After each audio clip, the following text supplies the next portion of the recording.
The hedgerows close like wet fists around the lane, thorn and earth piled shoulder high, a green-walled corridor slick with drizzle and breath. Men are pressed into the ditch, faces in mud, helmets ringing softly as a shell goes long past the orchard. The crossroads ahead is lashed invisible by an 88, each impact shearing leaves and flinging clay. Low ceiling, no aircraft. Smoke sits in the hedges like weight. Lieutenant Daniel Cross crouches in a gap, blasted through a hedge, field glasses milky with fog, handset tight to his ear. He has a narrow line down a sunken lane that kinks left toward Tilly-sur-Seulles. No view of the gun, only what it does. He calls it in. Target description, grid, method of fire, method of control. His voice is clipped, steady. There isn't space for doubt. The next minute is his and the battery's, and the 88 keeps the road shut.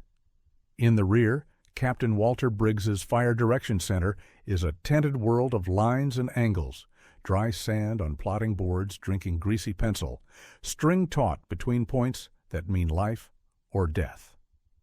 Say again, grid, Briggs says, a stopwatch ticking on a crate, each second pushing toward catastrophe or away. Cross repeats, reading blue ticks on paper as if scripture in rain. Briggs echoes back. Observer, target, battery position, wind, assumed charge. The guns sit in a hedgerow remnant behind an apple orchard, crews damp and fast, waiting on numbers to become steel. The FDC converts language to trajectory with learned economy. A corporal pivots a protractor over colored string, lips moving, carrying arc from grid to barrel. Time on target begins with belief and ends with a crater. Shot over, pops back to Cross on the SCR 300, fuzzed by a battery that isn't new. He braces, wincing around a torn stump, drizzle smearing his lenses. Ground fog lies low, sound comes bent and late. In the hedge below him, a rifleman murmurs a prayer so slow it sounds like doubt. Cross counts, and the ranging round blossoms not down the lane where he sent it, but behind the blue-gray hump of a friendly hedge to his right. Leaves flutter toward him like confetti, and a man in the ditch jerks back and hisses. Clay spatters helmets. A corporal clutches his forearm where a shard nicked skin. The map sang one thing, and the earth answered another. No smoke screen. Any adjustment is naked.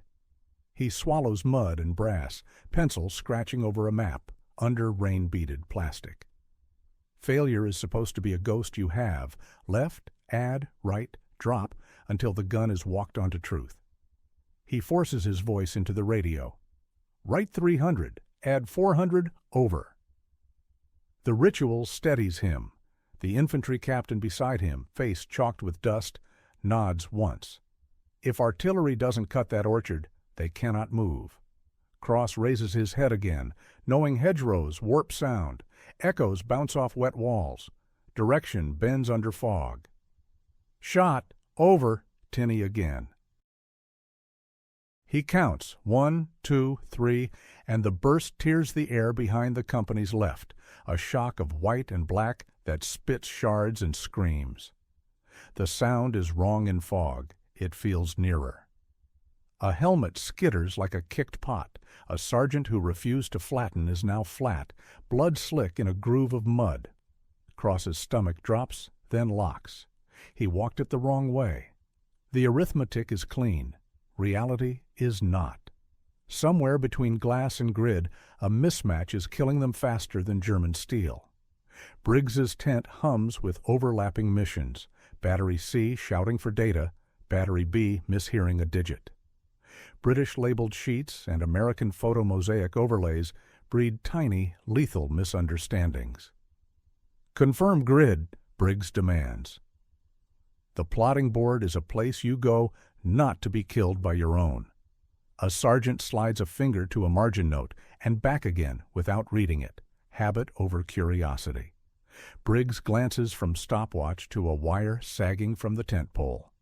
A field phone line to a forward OP went dead 10 minutes ago, cut clean by shelling and hidden by rain. It's radio only now. Batteries are tired. Words are clipped to preserve power. Nobody thinks the world can split by the width of 2 blue lines, but it has. Cross feels the lane's geometry press into him. The hedgerows line points at what he can't see. Repeat last correction, he says, refusing to throw a third guess into dark. He wipes the map cover like the rain might reveal an answer. He knows hedges make liars of ears. The German 88, buried deep in an orchard, fires and displaces by inches. Stubborn patience. Hold the crossroads, outrange armor, survive each answer. If they don't fix this, the gun holds the road until dark. If they adjust wrong, their fire closes the road with their own. A smoke streak rises from a secondary orchard on their left, a dummy flash, a signal to aim at if you want to be wrong. Cross rejects it, eyes on the true lane geometry, not theater. The 88's flash is invisible, masked by foliage and weather, its shock only a suggestion. The RAF should have gutted hedgerows this morning. Cloud pulled the ground back under sky. Forward observation becomes ditch work. Beside him, Hélène Marchand lies in her mackinaw, hair braided dark and wet. She knows each lane by feel, names of hamlets that are 3 houses and a fence, spires that lift like needles in fog. Her value is in names. Her maps carry pre-war grids that look right and steer wrong. She taps his shoulder and points through gray, a thin spike of a church beyond the crossroads. Saint Martin, she says, overemphasizing syllables to cut radio hiss. Names anchor him when grids blur. He marks it where it should be, a pencil dot. If he can see one fixed thing, he can bracket the rest. But his first bracket had lied. The second doubled it. He looks at his tools like they might be bent. The handset cable is taut to the lane rear where a signalman fingers the battery case, turning it like a priest manipulating a reliquary. A gust sends drizzle across the hedge like beads on wire. Back at the guns, Battery B runs off British sheets, Cassini Soldner in neat marginal script, familiar to half the tent, foreign to the rest. Battery C works off American photo mosaics pinned with string, grids stamped Lambert Zone 1. The 2 systems are dialects everyone assumes they speak until a number changes meaning. Briggs knows this in doctrine. In rain, he juggles lives. Cross's corrections sound consistent and make Briggs's skin prickle. The shells should be hunting the orchard. They're sniffing along a friendly hedge. A young lieutenant starts to say something about convergence and gets waved down by time. Cross trained on dry maps whose margins were harmless, where tiny notes about datums and grids were test questions, not tripwires. He draws a fast offset arrow in grease pencil, writing into a margin crowded with sweat and thumb smears. He can't make the ground less treacherous. He can make his next sentence unambiguous. Negative repeat, he says. Stand by corrections. A rifleman taps his boot twice to hurry him without offense. In the orchard, Obergefreiter Karl Neumann leans into his traverse wheel, betting Allied fire control is slow and confused in hedgerows, that they aim by rumor today, that their conversions aren't done in time. German steel knocks near the crossroads. Thunder rolls down lanes like water. The infantry captain's voice in Cross's ear is level and cold. We move when you smoke him. We do not move before. Cross nods. He asks Hélène the local road name. She gives a pre-war name the map recognizes in letters, not numbers. She pulls a folded sheet with stiff, old paper. Its blue grid sits off from his, ticks mismatched, as if printed after an earthquake. She swears by names. He swears by numbers. Between them is a lane where men will bleed for either God being wrong. The field phone is dead, the EE-8 at his knee, dark and indifferent. Radio is all. He reduces his words, remembering that compressed calls breed missing detail, the which grid people leave out. It feels pedantic under fire. It becomes necessary when a shell shaves a hedge he can touch. The net clogs with another forward observer bleeding through, calling danger close near Villers-Bocage. Air thickens with words. Time is spent whether or not it buys anything. Under dripping canvas, the FDC stretches plotting strings to a single truth, the spire Helen named, cementing one piece of landscape as shared. A corporal writes a bearing, pivot squeaking. Briggs points with his whole hand. He thinks in layers, battery position, calibration, the fudge they get away with when grids cohere. He feels divergence between his board and Cross's impacts. Something is off in how the world's skin is drawn. He thinks of the margin and squashes it because there's no time to read, only time not to kill by ignorance. Another dummy flash blinks. Cross turns from it and draws a thread from spire to unseen gun. He doesn't say Lambert because rain eats syllables. He calls a correction by pure visual tie. From St. Martin's spire, 200 right, 600 short. Over. It's a trick when maps disagree. Sketch reality in air where grid lines can't. He can feel Briggs' pause, trained brain deciding to permit magic, that is math. Nearby, a mortar pops thin smoke across the lane, cheap and dirty. In the orchard, Neumann's crew slams a shell, brass ringing damped by netting, leaves showering. He counts with his knuckles on the shield, then nods. The gun barks, camouflage shivers. They're ready to limber and drag a dozen meters if Allied fire comes close. Rope is looped, a truck idles. They can move in minutes. They've learned how long enemy corrections take in hedges. Confusion is a weapon. He wields it without firing. Cross marks last impact and feels drift like a hand pulling sideways. Every mission today might be taking the same walk.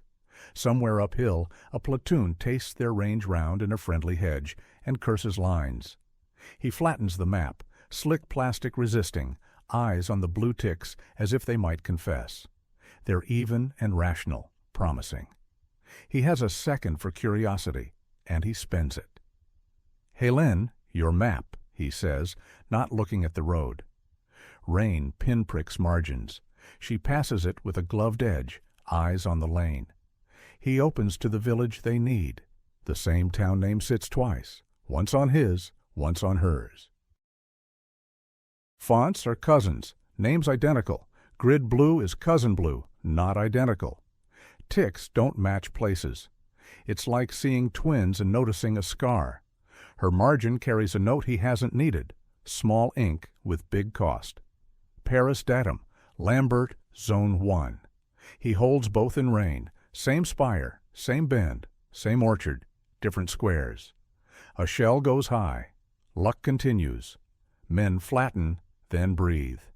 Cross stares at misaligned blue and feels confidence crack. If the world is drawn two ways, his math shoots the seam. Briggs's voice asks something that could be confirm or coordinate. Cross answers out of reflex while his eyes learn. Rain ticks. Halen taps the pre-war title block, a publisher that no longer exists. The road ahead is theirs if the right grid speaks. The next round is already committed by actions that cannot be unspooled. If it walks wrong, the bracket will be precise and deadly. Cross has seconds to call ceasefire, leave the 88 unblinded and the lane closed, or to play out the line to disaster. He feels for the margin and finds a word too small to be read under shells. The blues aren't the same. He looks up to spire, back to lane, to orchard, and accepts that the deadliest error is measured in millimeters of ink. He breathes, pulls the handset, and hears Briggs say again, grid. At the same instant, Cross's eyes fall to the margin again, where the microtext is suddenly enormous. He opens his mouth and changes his script mid-syllable. 2 villages with one name, different coordinates. He has found the seam, found the mistake, and has a minute to convince the guns that correct numbers can still point at someone else's hedge. He tightens his grip, turns both maps to align the spire, eyes flicking between ticks that refuse to kiss. Between fog and orchard, the 88 crew slings a rope to the limber, intention loud in the engine's low idle. Men in the ditch wait on an invisible decision made between lines. Helene leans in and aligns her finger with the spire as if stitching paper. The net rises under someone else's catastrophe, then quiets. The next second is his. He knows what he has to ask. He jams the handset to his mouth and bites off each word. "Walter, what grid are you working?" His boots are sunk in ooze, hedge roots like knuckles at his shoulders, breath rough behind him. The 88 cracks flat, drizzle beads on his compass. The numbers swim, fog dragging low. The spire is there and not there, a smudge that must be fixed. Helene is already pulling the pre-war sheet free, stiff paper protesting. She slaps it over his knee, finger-stabbing village, then margin, to French script and numerals not in his manual. Grid. Paris datum. Lambert zone 1 Mars. She believes names. He believes numbers. Both know the cost if they pick wrong, while men are pinned. On the net, Briggs comes over other calls. Voice too fast, too burdened. Battery B on British sheets, Cassini grid. Battery C on photomosaic, Lambert. We're hot on both. Stand by for a merge. It's a confession and a sentence. The field phone coils dead around Cross's boot.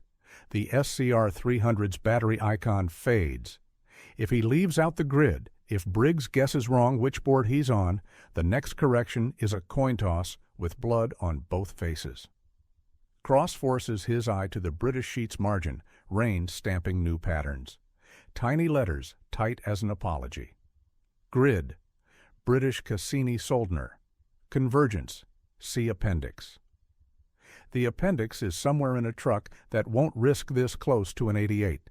He hears Briggs off mic calling splash, gun reports thump like hearts. Fear says every mission today marched under one wrong flag. Helene taps the French note again. "Your number's wrong today," she says, breath fogging. She points to lanes and orchards like bones. Names, Villers, Tilly, Frayne, are fixed. The grid is a trick. The Germans move signs, Allies moved lines. Ink lies nicely. He wants to say he knows. He feels the slip of his vice, trusting rhythm over fine print that makes rhythm music instead of noise. He needs a lever that isn't a grid. Briggs cuts back in, static like rain on tin. "We can compute, Lieutenant, but I need what you're seeing in the same language as the board. Which grid on your end?" The urge to shout both is useless. Fog lies, hedges throw sound, even splash times lie. He drags the grease pencil and scrawls. Lambert minus Cassini equals, leaves it blank. He needs a fixed point both maps obey. The 88 drops another round in the crossroads. Air changes pressure, leaves rattle, a man's knuckles whiten on a rifle. The German orchard stays quiet but for the big gun's slate crack. Cross thinks of Neumann, unknown to him, steady over a breach, gambling the enemy tunes to the wrong station. He needs a beacon. Helene lifts her chin and points. The church spire's wet slate is a dark tooth under low sky, old enough to outlast grids. Cross slides up binoculars, lenses squeak, and finds the shorn cross and chipped slate, the faint lean. A fixed reference both grids must bow to if he can tie it without spilling blood for ink. Briggs, he says, urgent under a new drum roll. Ranging round 200 short of the church spire, my observation, our bearing. He slaps a protractor, sets azimuth from hedge gap to spire, fingers thick with cold.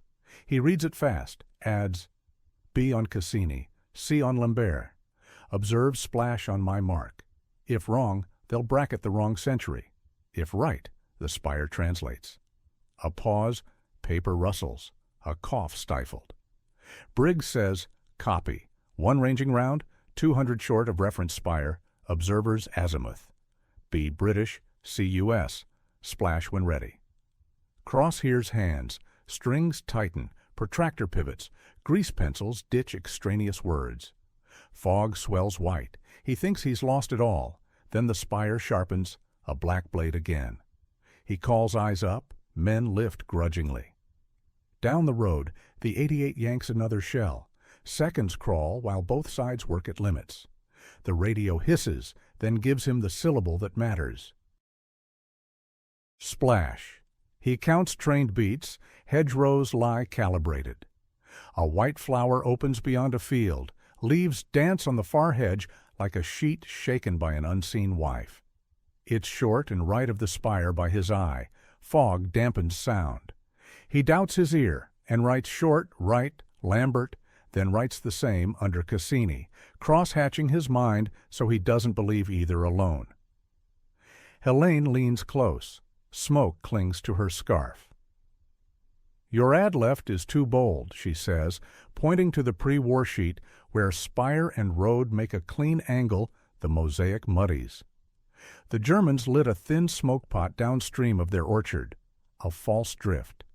He sees the decoy flicker, a fake muzzle flash in the secondary orchard. He swallows the correction he wanted. Add 150, left 50 from spire. Stand by. Effect not authorized. Briggs acknowledges through a net where 3 other observers yank at him, one for counter battery, one pleading smoke, one on a pitch that won't last the hour. Battery B copies. Battery C copies. Cross stares at the spire and the smear where the orchard hides machinery.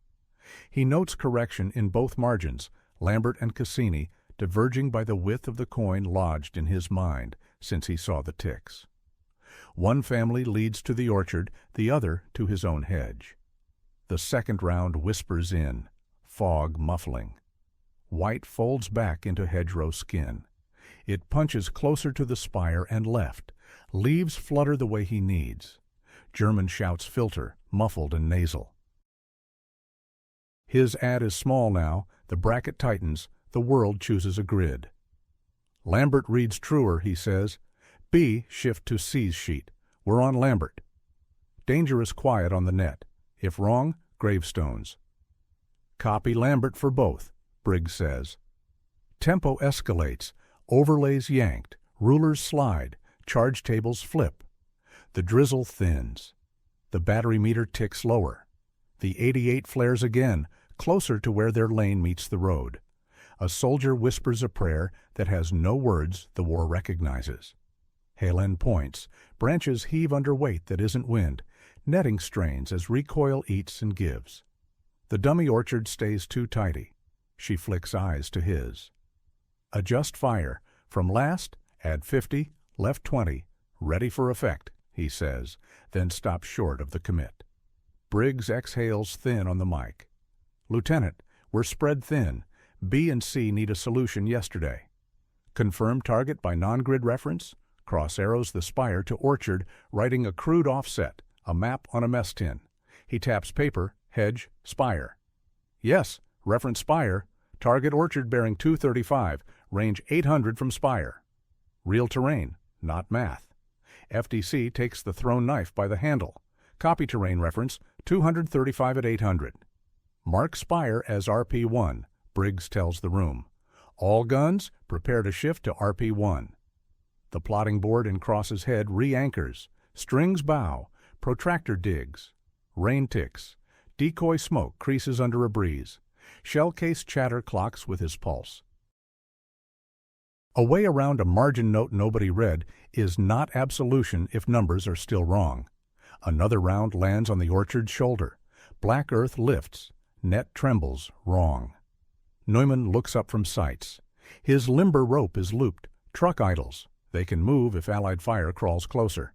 He calculates leaving now and losing arc or staying and gambling enemy will keep arguing with itself.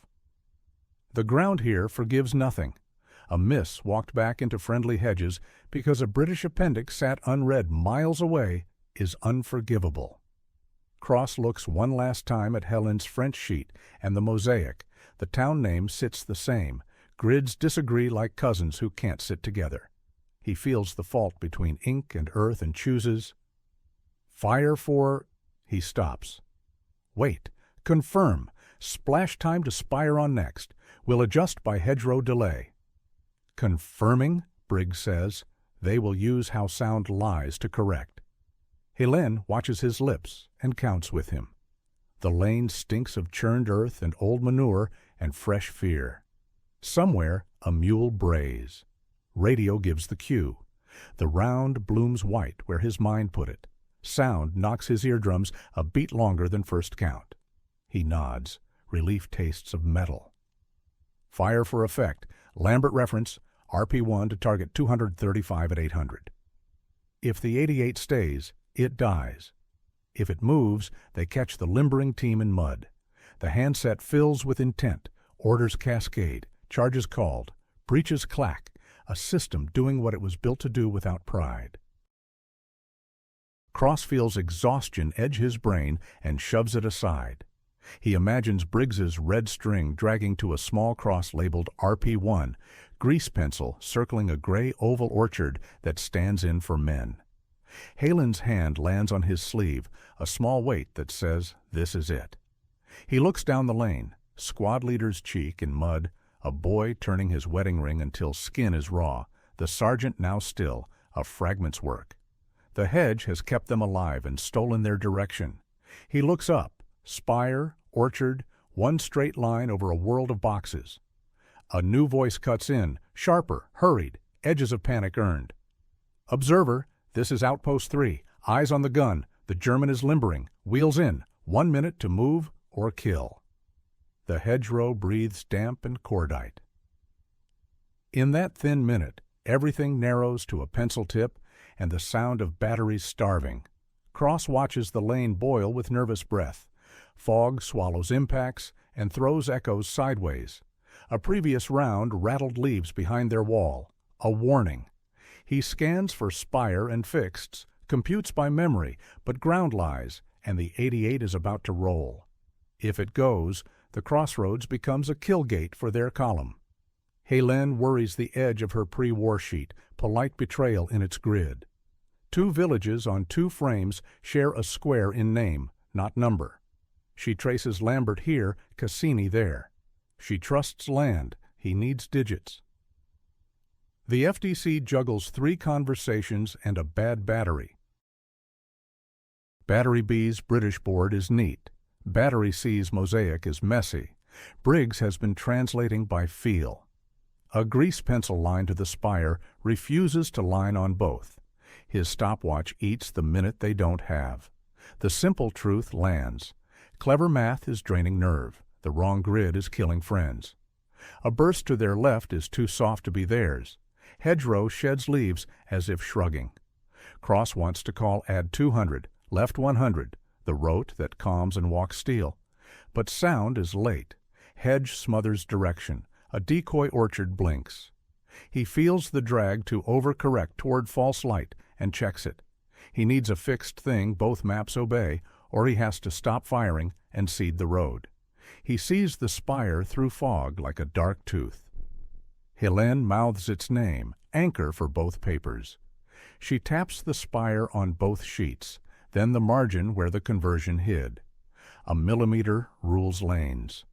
He calls the spire a temporary 0, clips his transmission to what the battery can carry. Shift to reference, church spire, Villers, confirm visual. Briggs gambles. He tells B to ignore Cassini for 30 seconds and plot to the spire as if they were on Lambert. Tells C to halt halting adjustments and re-index the plotting arm to a pencil dot he draws. For a heartbeat, 2 boards become one by fiat, the danger obvious and necessary. Click, a private realization. Helene's pre-war spire sits over the British spire within a thumbnail. Not precision, but direction. She shows Cross how a millimeter of ink translates to a hedge gate. He sees the error isn't in him or Briggs. It's at the paper's edge, bridgeable by stone. They make the correction fast. Cross throws a grease pencil arrow across the seam, writes a number that hurts to trust. Subtract 320 northing, add 180 easting, teased from margins and tower. It sounds insane to deviate from book with men in ditches. It feels certain when the ink has lied all morning. He calls it to Briggs short and absolute because hesitation wastes voltage. Fog lifts with a gust. The orchard is a stage for a blink. The 88 is where Helen said, under netting wired from branch to branch. The barrel swings. A smoke pot in the secondary orchard blinks a decoy flash. He feels the tug to drift right and refuses, holding to arrow and tower. From spire, right 350, drop 600, single round, he, delay. Pause. Rain ticks his helmet.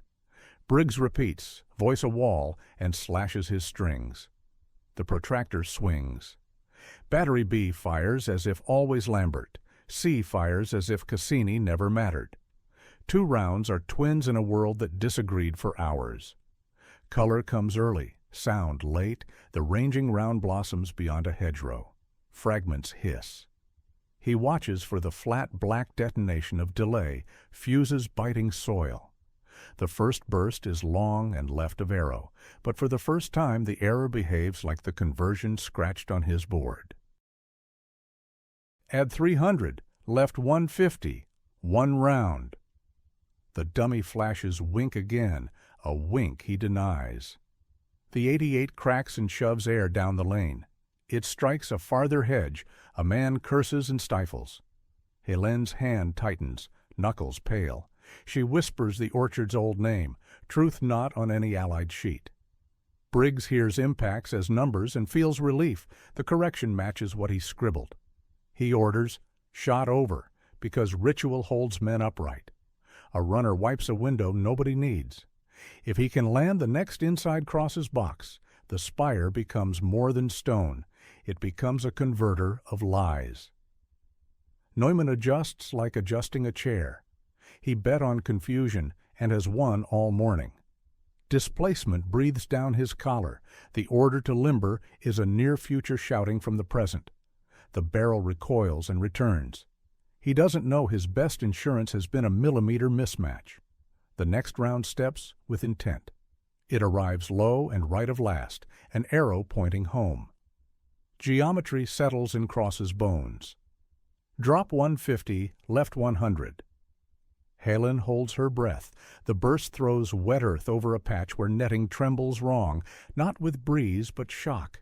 Breech teeth glint, then vanish. Complication, the field phone is dead. Radio's battery flirts with 0. Cross shortens his call to bone. Repeat. Drop 100, left 50. Fire for effect on my now. The risk is clear. If the millimeter stays treacherous, now rakes their own ditch. He watches the infantry, the private who mouthed a prayer for accuracy. He raises his hand as if to conduct a battery that can't see him. Briggs hears now as danger and deliverance. He translates into rounds per tube, a percussion to drown the 88's professionalism. He has seconds of battery life and voice to spend. He flips procedure safety with his thumb. This is the on-the-fly conversion they never drilled because you don't practice being wrong. And he throws B and C into a duet, barrels breathing together across a grid they share by faith. White bursts creep toward an invisible line, the hedge behind which the German gun hides. Then black, heavy hits begin. Delay fuses chew roots. The orchard heaves, netting whips. A branch spears earth. Carl cranks traverse under dirt like black rain, trying to bring the barrel to bear for one last spiteful shot that might peg a carrier and buy exit. He is too slow. Mathematics and a steeple have found him. The lane shakes with confidence. Men look up against instinct, faces slick with humidity and fear, watching trees thrash as if a storm picked one orchard. A casing skitters in the German pit and lies against a root. The shield takes a hit that rings high, then low, then only thuds. Helen knocks the battery case with a knuckle as if waking a dog. Dummy flashes still blink, now theater in a field. The spire towers, plain, unimpressed. It doesn't know it served as a 0 point for lives. Briggs stares at his board and the grease pencil conversion that made sense of wrongness. He feels gunners waiting for repeat or cease. Cross watches for movement, the limber pin lift, bodies getting small to crawl under wrath. A figure slumps against the trail. Another tumbles like a sack into a self-dug furrow. The barrel sags an inch. Camouflage is good until it has to move. Then it's a cloak snagging on branches. If he is wrong by a breath, the ripple rakes his ditch. He doesn't ask luck. He closes his hand around duty. He leans into the handset, commits the volley that can clean the crossroads or erase his lane. The bracket is tight. The spire beats time. The battery's last confident voltage is in the wire. Fire for effect, now. Briggs copies, voice clipped flat by fading battery. Plotting board clatters as hands haul strings and protractors to new lay based on a steeple threading gray. Leaves stir to a near burst. Nerves spike and hold, because if the math is wrong, the next volley will take life out of their hedge. If it's right, it will take it out of the orchard they can't see. Hélène leans in the ditch, one elbow in mud, the other pinning the pre-war sheet under a rock, eyes on the pencil cross he carved at the spire. Her finger traces the grease arrow he drew across the seam of Cassini to Lambert, then the tiny conversion note that nearly killed them. She will keep this line.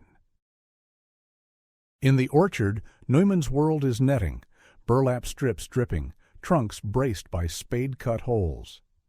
He shouts a range that should make a tank die before seeing flash. As he wheels the hand wheel, he hears a different note. Too close. He barks for smoke pots. The decoy orchard blinks. It's late. The first effects salvo arrives with dark concussion. Earth pulls breath out of mouths. White is for leaves. Black is for heart. One blast lifts soil just beyond a hedge. The next snaps in low. Cross taps his pencil to map to sync seconds between shot and impact because time lies here. Add 1, left 2, he says, soft and precise.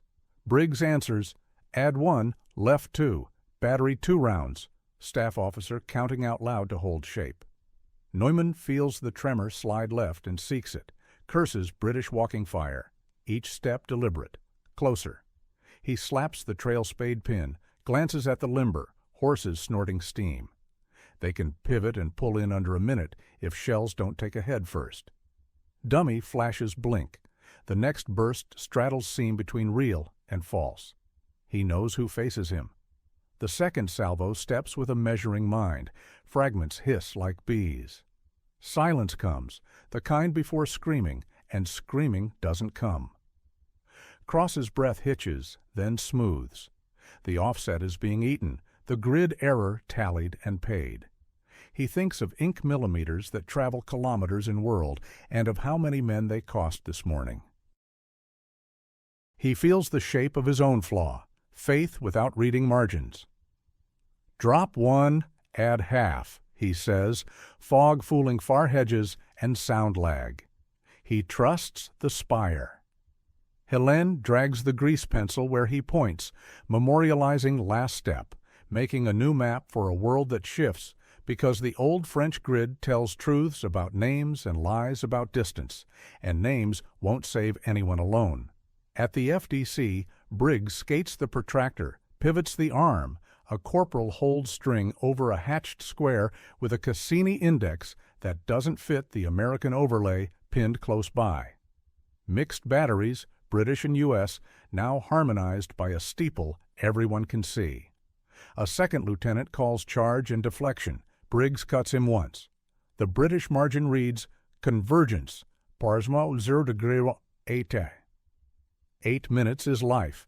Neumann kicks the loader's calf, the rammer shoves shell, breech shuts with a door slam. He lays sight off where he thinks enemy will come over the road. The crossroad is theirs, while the orchard remains a mouth. The salvo walks in. He barks for limber under trail as soon as the charge blows. He will not die for a field. He will not die for a road that is a road under any name tomorrow. The salvo lands. Hedgerows shudder. Damp leaves flip their undersides. Microphones catch the heavy thud that says someone's math just shook someone else's teeth. Men up the lane curse with relief, nervous release before a push. Cross has a window that will shut as fast as it opens. German crews vanish quickly when boxes finish closing. "Repeat, fire for effect," he says, and Briggs doesn't argue. Alignment is trued to a thing on earth. He feels paper under his palm, the greasy arrow now part of record, and wonders how many officers will read it when rain dries. Neumann tucks his head. The first of the salvo finds the net's edge and slaps it up, strips whipping. The second breaks in the gun pit, turns dirt to liquid. He screams for the limber. His voice disappears. The loader's mouth moves. Blood paints his tongue. The sight goes dark with mud. Genealogy of habit breaks. The crossroad becomes a story others will tell. Briggs orders, "Splash over," because ritual steadies even when ritual is hung by a pin. Cross answers, "Splash out." It keeps chaos on a beat. In that beat, the mistake from a margin dissolves under iron. Helene watches through briars, old French spellings a comfort and warning. She counts the salvo to keep count honest.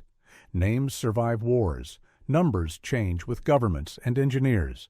Decisions in dry rooms bleed in wet lanes. She presses the arrow harder until grease shines on her skin. Dummy flashes blink in the decoy orchard, now only a bad habit. Cross refuses them a glance. He stays with spire and trap and offset now in his muscle. "Repeat," he says, low. The only sin left is mercy too early. The radio pops, threatens silence, but Briggs answers with a calm that says cadence has settled. He rides it a few more rounds. His board looks like a child's kite, strings tied where they shouldn't need to be, Lambert colored into Cassini with urgency. But it pulls in a fixed direction, enough to cut men free. Neumann sees the driver's eyes, asking life or book. He chooses life, but the next strike breaks the limber axle. The choice is taken. The gun is a monument. He understands his gamble didn't pay. Allied fire control learned a trick in the last minute. On the lane, a corporal touches Cross's boot. "Road, road." Cross nods. That is the point, not killing, but moving. He keeps the echo in his ear even as he lifts to scan the gap. No more black breaks in the orchard, no more phantom flashes, only white smoke thinning. He recognizes finality when the smoke doesn't thicken twice. Briggs says, "Cease fire," when Cross lets him. Only then, after the silence is conclusion, not pause. He writes a note under the conversion line because the next officer may be him on a different morning. Spire confirmed. Lambert over Cassini, plus oetic. Check margin. Helene rolls the pre-war sheet carefully, honoring truth in names, not lies in ticks. The fresh grease arrow shines across the fold, like an artery between mistake and repair. She tucks it away. Cross stands enough to see the spire, now plain beyond smoke. He folds the wrong grid page not to throw it away, but to hide it until he can mark it. Its danger is not gone, only managed. The infantry start to move, slow, then with haste that reads like confidence from a distance and desperation up close. Within their helmets are men who will tell this as courage. Cross will tell it as millimeters of ink if asked. Helene will add rain and cooked earth. Briggs adds a margin note. In the orchard, metal ticks as it cools. The 88 points at nothing. Spent casings lie in a brass pile, almost beautiful if you forget. The radio cable in Cross's hand goes slack.